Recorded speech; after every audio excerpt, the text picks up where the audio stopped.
Hello guys, today I've got NOMAD Stratos Band and I'm going to show you what to do if this magnetic clasp right here won't stay closed.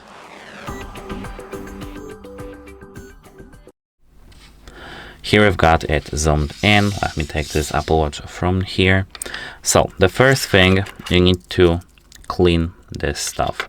If you see that it's dirty, you need to take the isopropyl alcohol or ethyl alcohol and clean your internals right here and right here with a microfiber cloth and cotton swabs maybe.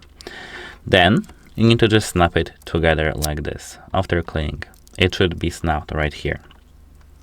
If it doesn't work here now, you need to align this perfectly and push it with some little force until it clicks.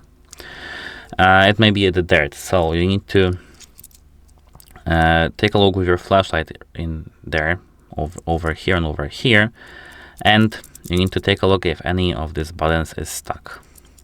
If any of these buttons is stuck, like for example you see that it's always like this, you need to contact the NOMAD's technical support because it's just broken. Bye!